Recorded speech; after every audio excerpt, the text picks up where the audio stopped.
to episode 46 of One Man's Opinion. Today I am reviewing Hartford Stage's production of Joe Landry's radio play adaptation of the classic Frank Capra film It's a Wonderful Life, back for a second season with 4 casting changes and a new director, Zoe Golub-Sass, running through December 24th at their stage at 50 Church Street in Hartford. If you were here a year ago, you may recall that though I appreciated and enjoyed the first act of Hartford Stage's production, I felt that the second act shift took me out of the reality that the show had established during its first half.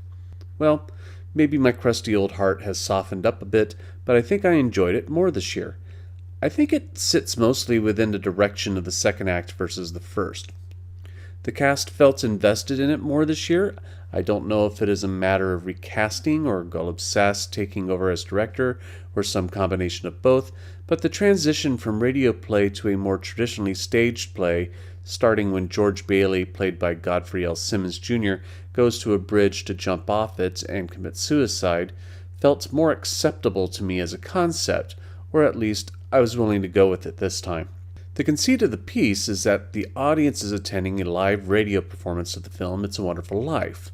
Radio dramas were very common in 1946 when the play is set, with a handful of actors jumping from role to role and a beleaguered Foley artist, here played by Liam Bellman Sharp, who keeps up with creating sound effects with practical everyday items at a sometimes breakneck speed. If you're unfamiliar with the story of It's a Wonderful Life, it follows the life of George Bailey, who has big dreams of being an architect and traveling the world.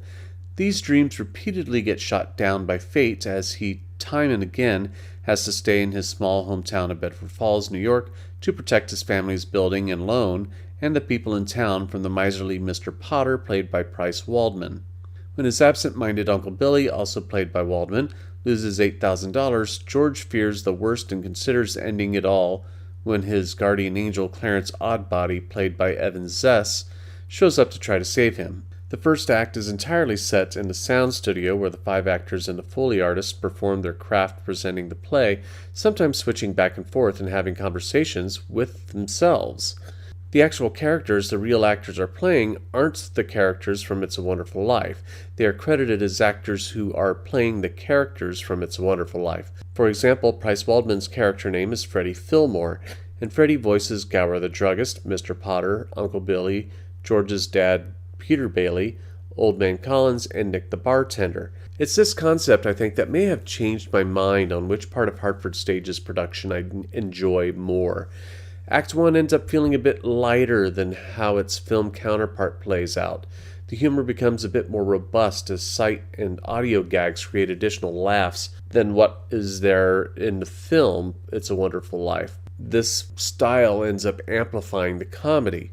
So when the play shifts away from the radio drama format in the second act, it takes a very severe turn. With how good this portion of the play plays out, I almost wish that the whole thing was not a radio play, but just a fully staged production of It's a Wonderful Life. And I guess that's the real problem with this production.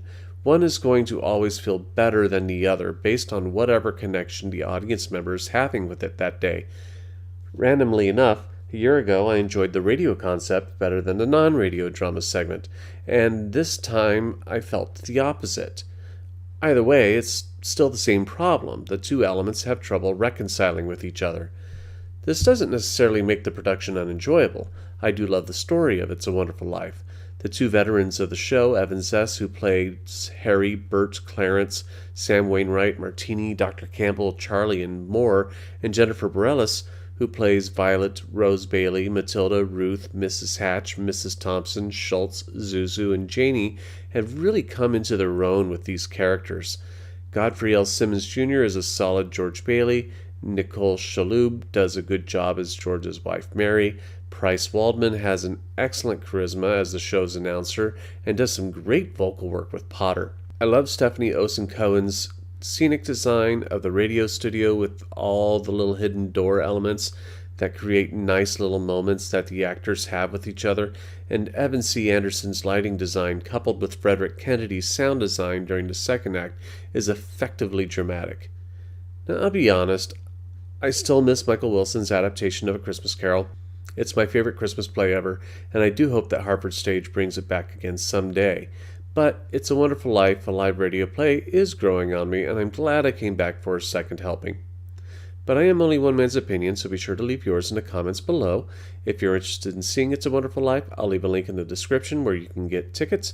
I'll also leave a link where you can read an interview I did several weeks ago where I spoke with directors Zoe Golub-Sass and Foley artist Liam Belden-Sharp.